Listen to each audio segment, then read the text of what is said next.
రాష్ట్రంలో కాంగ్రెస్ పార్టీ పాలన ఏకఛత్రాధిపత్యంగా సాగుతోంది. అంతా ఏకపక్షం. ప్రతిపక్షానికి బలం లేదు, గళం లేదు, తెలుగువాడి ఉనికే లేదు. మనము మద్రాసీలమే. మన నేతలు హైకమాండ్ చెప్పులు మోసే చప్రాసీలు.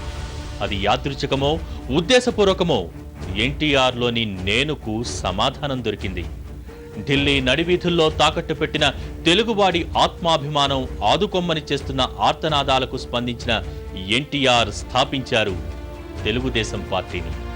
మేధావులు పెదవి విరిచారు, రాజకీయ నాయకులు అవహేళన చేశారు. కానీ ప్రజలంతా ఆసక్తిగా చూశారు ఏం జరగబోతోందా అని. 82లో ఎన్టీ రామారావు గారు రాజకీయంలో అడుగుపెట్టినప్పుడు మన రాష్ట్రం ఇంకా పూర్తి కాంగ్రెస్ పార్టీ గుత్తాధిపత్యంలో ఉంది. ఇంకా చాలా రాష్ట్రాల్లాగానే కాంగ్రెస్ పార్టీ లోపల ముఠా కలహాలు, ముఖ్యమంత్రులను మార్చడం, హైకమాండ్ పూర్తిగా చెప్పిందే ఏం చెప్తే అది.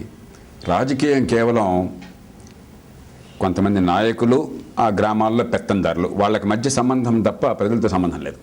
మ్యాస్ పాలిటిక్స్ అనేది లేదు. ప్రజలు గొర్రెల్లాగా వాళ్ళు చెప్పిన వాళ్ళకి ఓటు వేయాల్సిందే ఆ ఊళ్ళో. ఇక అవినీతి, సరే ఈవేళ అవినీతితో పోలిస్తే ఆనాడు అవినీతి చాలా తక్కువ, కానీ ఆనాడు చాలా భయంకరమైన అవినీతిని మేమంతా అనుకున్నాం. అవినీతి విపరీతంగా పెరిగిపోతుంది, మనిషి జీవితాన్ని ప్రతిరోజు కూడా ప్రభావితం చేస్తోంది. పాలనకు అర్థం పర్థం లేకుండా పోయింది. బెదరికం తొలగడం లేదు. గరీబీ హఠావో నినాదమే కానీ ప్రజలకు న్యాయం జరగడం లేదు. ప్రతి కేంద్రీకృతం అయిపోయి ఢిల్లీ వాళ్ళ చేతుల్లో ఉంది.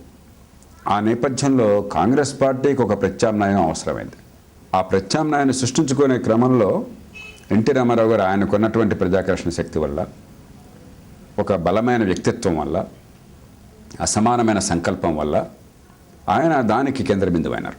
అంచేది ఎన్టీ రామారావు గారు ఒక రకంగా చరిత్ర సృష్టి. అది 1982వ సంవత్సరం.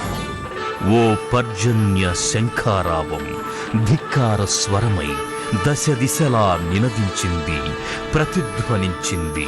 ప్రతి తెలుగువాడి గుండెను జాజ్వల్యమానం చేసింది. నిలువెత్తు తెలుగు తేజం తెలుగు నేల 4 చెరగులా కదం తొక్కింది. మిణుకు మిణుకుమంటోన్న తెలుగుదనపు ఆత్మగౌరవానికి ఆజ్యం పోసింది. ఆ ఉత్తేజం ఎవరో ప్రపంచానికి తెలుసు. ఆ ప్రభంజనం ఎలాంటిదో కాస్తో కూస్తో సామాజిక రాజకీయ స్పృహ ఉన్న ప్రతి ఒక్కరికి తెలుసు.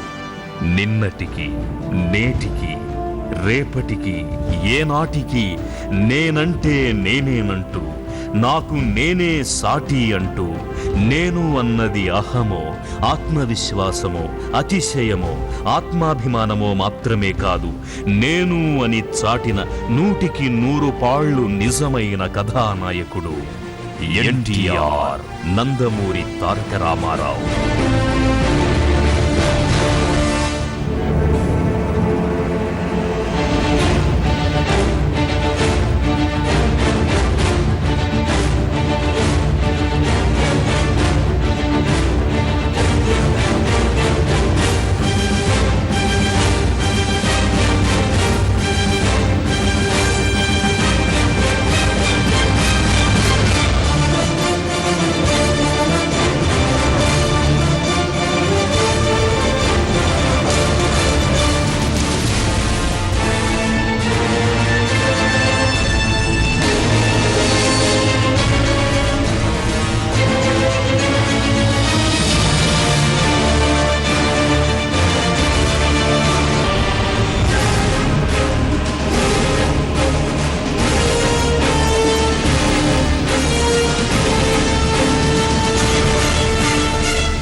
తనలోని నేనుని తక్కువ అంచనా వేస్తే ఎలా నేను తన విశ్వరూపాన్ని సినీ నట జీవితంలో చూపించిందో, అదే విధంగా సవాళ్ళెదురైనప్పుడు మడమ తిప్పే, వెన్ను చూపే, రాజీ పడే అలవాటు లేని ఎన్టీఆర్ తెలుగునాట జైత్రయాత్ర ప్రారంభించారు. ఆయన ఎక్కడికి వెళ్ళినా కూడా ప్రజలు బోళ్ళంతా ఆయన పట్ల ఆకర్షితులు కావటం. రెండోది, ఆయనలో బోళ్ళంతా ఉద్రేకం ఉంది, ఒక ఆవేదన ఉంది, ఒక ఆవేశం ఉంది. వాగ్దాటి కూడా తెలుసు, కానీ ఆయనలో ఉన్న ఆవేశం, ఆవేదన ప్రజల్లోకి వెళ్ళాలి ప్రత్యక్షంగా.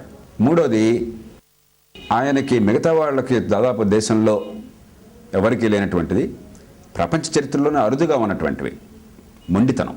అంటే అసమానమైనటువంటి సంకల్పం. ఒకసారి తలుచుకుంటే ఉడుంపట్టు, ఏ పరిస్థితుల్లో వదలడానికి వీల్లేదు, ప్రాణం పోయినా సరే జరిగి తీరవలసిందే అని చెప్పినటువంటి ఒక తత్వం, ఒక బలమైనటువంటి సంకల్పం.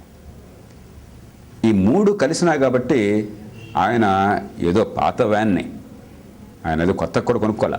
ఆ ఉన్న పాత వ్యాన్ని ఆయన అంతా కూడా దాన్ని కాస్త బాగు చేసుకుని, ఉన్నదాన్ని మెరుగులు దిద్ది రిపేర్ చేయించి ఆ పాటని జనంతో రోడ్డు మీద పడ్డాడు.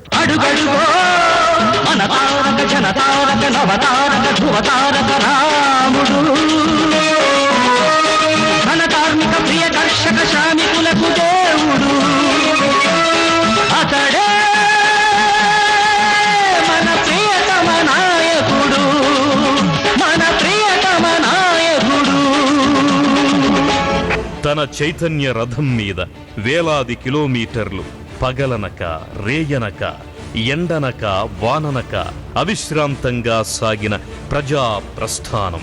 తమ అభిమాన ఆరాధ్య నటుడు తన విలాసవంతమైన సుఖమయ జీవితాన్ని పరిత్యజించి రోడ్డు పక్కన స్నానాలు, సహపంక్తి భోజనాలు, చెట్ల కింద విశ్రాంతితో క్షుద్ర రాజకీయ వ్యవస్థను, అసమర్థ నాయక గణాన్ని ఉత్తేజపూరిత ఉద్రేకభరిత ప్రసంగాలతో చీల్చి చెండాడుతుంటే తెలుగు నేల 4 చెరగుల జనసముద్రం పొంగి పొర్లింది. జయ జయ ధ్వానాలతో, మంగళ హారతులతో, రక్త తిలకాలతో తమ ప్రియతమ కథానాయకుణ్ణి మహానాయకుడిగా వరించింది. తెలుగు జనతకు వందనం, తెలుగు యువతకు అభినందనం, తెలుగు మమతకు అభివాదనం, తెలుగు జాతికి శుభాభినందనం. హరిజన గిరిజన దళిత వర్గాలు ఊడల్లో, అడవుల్లో, గుడిసెల్లో మగ్గిపోతూ ఉంటే చూచి భరించలేక వెనకబడిన తరగతులు ఇంకా ఇంకా అట్టడుగుకు తొక్కివేయబడుతుంటే సహించలేక, జనాభాలో సగమున్న ఆడబడుచులు అన్యాయమవుతుంటే ఓరిని పట్టలేక, రాజకీయం భ్రష్టమై వ్యాపారాత్మకమై దగాకోరు విధానమై ఆంధ్ర ఆత్మాభిమానం చంపుతూ ఉంటే గుండె బద్దలై మనసు వికలమై ఓరిని పట్టలేక మీకోసం వచ్చాను.